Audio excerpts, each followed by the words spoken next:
श्रोता बंधु मानक अनेक अनेक शुभेच्छा एवं शुभकामना। अनेक दिन पर मु आपण मानक सहित पुणी थरे किछि समय अतिबाहित करिवार सुजोग पाइछि। आजिर आलोचनार प्रसंग एकदम नियारा, जहाँकि अनेक उपादेय मंतव्य आपण मानक पाखरे पहुँची पारिबो। आलोचनार प्रसंगटी हेउछि जेउ कर्मर विचार अदालत करिपारे नाही, ताहार विचार समय ही करिदे। तेणु समय केते बलवान से विषय आमे जानिबा। गीतारे भगवान श्रीकृष्ण भी कहिचंदी, मु काहार भाग्य तैयारी करे नाही, मनीष निजे निजर भाग्य तैयारी करे। तुमे आजी जहा करूछ ताहार फल काली निश्चित पाइब। तुमे आजी जहा पाउछ ताहा तुमर गतकाली करिथिबा कर्मर फल। किए कहिला मनीष खाली हाथ रे आसे आ खाली हाथ रे संसार रु विदाय निए? यह सत्य नुहे। सत्य हेउची यह जे मनीष ताहार भाग्य नहीं आसी थाए एवं कर्मफल नहीं फेरी जाए। प्रत्येक मनीष तार कर्मफल अवश्य पाइब, किए एबे तो आउ किए किछि काल परे। एकदा विलियम शेक्सपियर कहिथिले, मनीषर भाग्य को राशि कि नक्षत्र रे न थाए, से निजे ही भाग्यर निर्माता। एणु राशिफल उपरे विश्वास न करी निज कर्म उपरे विश्वास रखंतु। काहेकि ना राशि तो राम आउ रावण उभयंकर गोटिए थिला, किंतु नियति सेमानकर कर्म अनुसारे फल प्रदान करिथिला। केही आमर अनिष्ट करिवो सेटा तार कर्म अटे, किंतु मु काहारी अनिष्ट करिबि नाही, ताहा मोर धर्म। तुमे आजी जहा अन्य को देउछ ताहा तुमको केबे ना केबे मिलिबो, से माली हेउ बा गाली। गोटिए कथा मने रखिथिबे, अन्यर आखिर लुहरे तैयारी होइथिबा सुख बेसी दिन तिष्टि रहेना। ए संसारर सबुठारु मूल्यवान तरल पदार्थ हेउची लुह। लुहरे 1 भाग जल, बाकी 99 भाग हेउची भावावेग। तेणु काहा आखिरे लुह देवा पूर्वरु 100 थर भावंतु, कारण कर्मफल बड़ निष्ठुर। से श्रोता बंधु मानक अनेक अनेक शुभेच्छा एवं शुभकामना। अनेक दिन पर मु आपण मानक सहित पुणी थरे किछि समय अतिबाहित करिवार सुजोग पाइछि। आजिर आलोचनार प्रसंग एकदम नियारा, जहाँकि अनेक उपादेय मंतव्य आपण मानक पाखरे पहुँची पारिबो। आलोचनार प्रसंगटी हेउछि जेउ कर्मर विचार अदालत करिपारे नाही, ताहार विचार समय ही करिदे। तेणु समय केते बलवान से विषय आमे जानिबा। गीतारे भगवान श्रीकृष्ण भी कहिचंदी, मु काहार भाग्य तैयारी करे नाही, मनीष निजे निजर भाग्य तैयारी करे। तुमे आजी जहा करूछ ताहार फल काली निश्चित पाइब। तुमे आजी जहा पाउछ ताहा तुमर गतकाली करिथिबा कर्मर फल। किए कहिला मनीष खाली हाथ रे आसे आ खाली हाथ रे संसार रु विदाय निए? यह सत्य नुहे। सत्य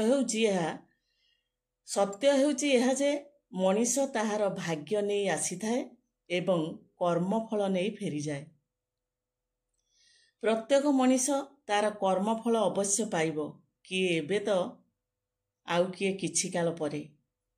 एकदा विलियम शेक्सपियर कहिथिले, मनीषर भाग्य को राशि कि नक्षत्र रे न थाए, से निजे ही भाग्यर निर्माता। एणु राशिफल उपरे विश्वास न करी निज कर्म उपरे विश्वास रखंतु। काहेकि ना राशि तो राम आउ रावण उभयंकर गोटिए थिला, किंतु नियति सेमानकर कर्म अनुसारे फल प्रदान करिथिला।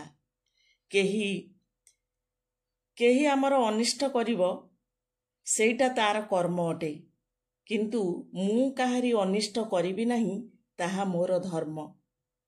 तुमे आजी जहा अन्य को देउछ ताहा तुमको केबे ना केबे मिलिबो, से माली हेउ बा गाली। गोटिए कथा मने रखिथिबे, अन्यर आखिर लुहरे ତିଆରି ହୋଇଥିବା ସୁଖ ବେଶୀ ଦିନ ତିଷ୍ଠି ରହେନା। ଏ ସଂସାରର ସବୁଠାରୁ ମୂଲ୍ୟବାନ ତରଳ ପଦାର୍ଥ ହେଉଛି ଲୁହ।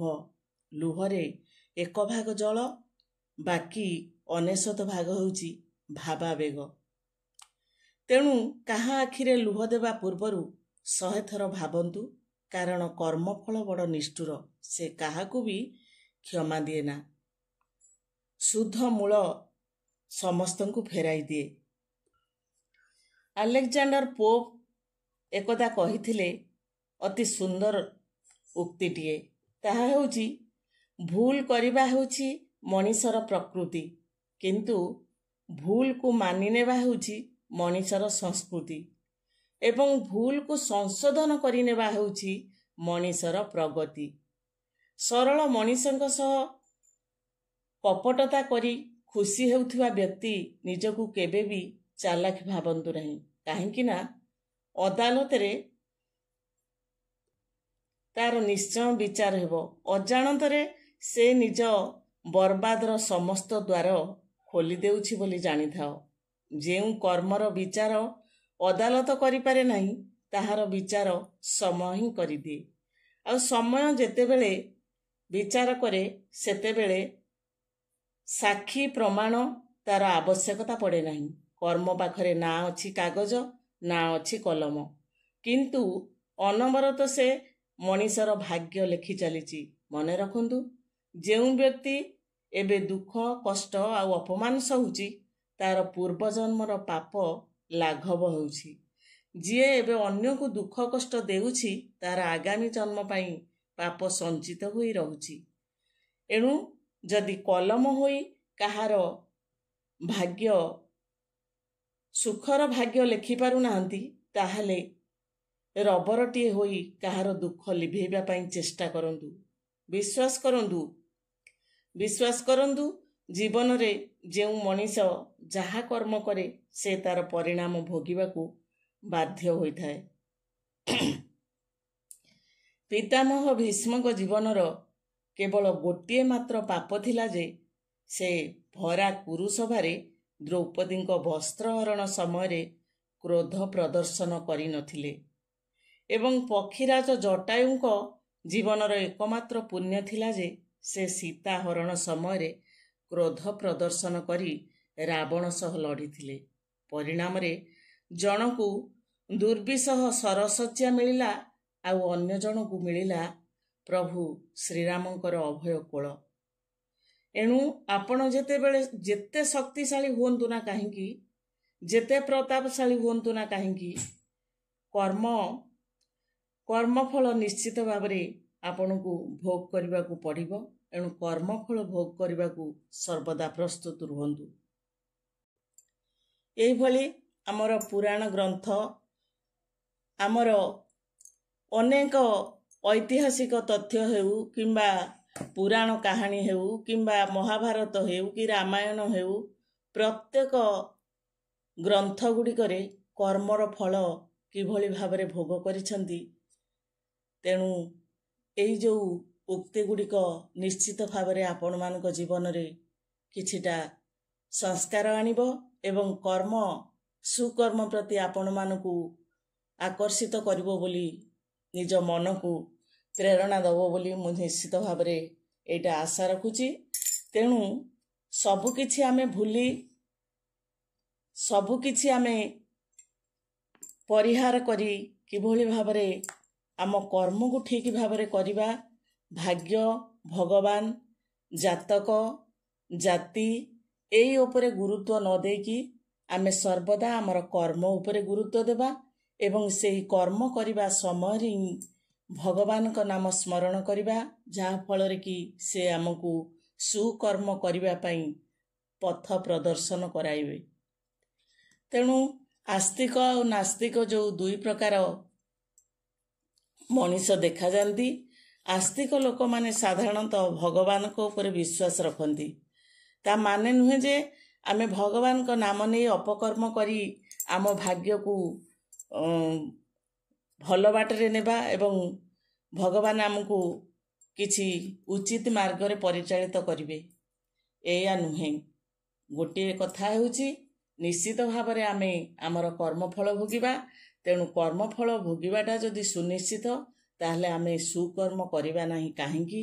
ଯାହାକି ଆମ ଜୀବନକୁ ଏକ ସୁନ୍ଦର ମାର୍ଗରେ ପରିଚାଳିତ କରିବ। ମଣିଷ ତ ଜନ୍ମ ହେଇଛି ମାନେ ସେଥିରେ ବିଭିନ୍ନ ଜୀବନ ପଥର ଚଲାପଟରେ ବିଭିନ୍ନ ସମସ୍ୟା ଆସିବ, କଣ୍ଟକିତ ହେବ ପଥ।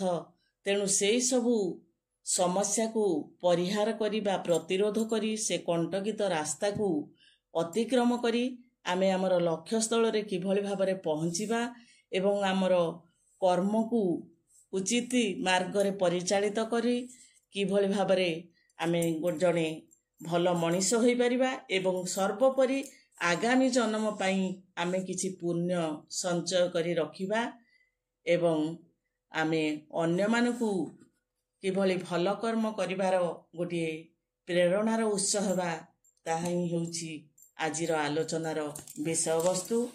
ଆଶା କରୁଛି ଏହା ନିଶ୍ଚିତ ଭାବରେ ଆପଣମାନଙ୍କ ପାଇଁ ଏକ ଉପାଦେୟ ପ୍ରସଙ୍ଗ ହୋଇଥିବ।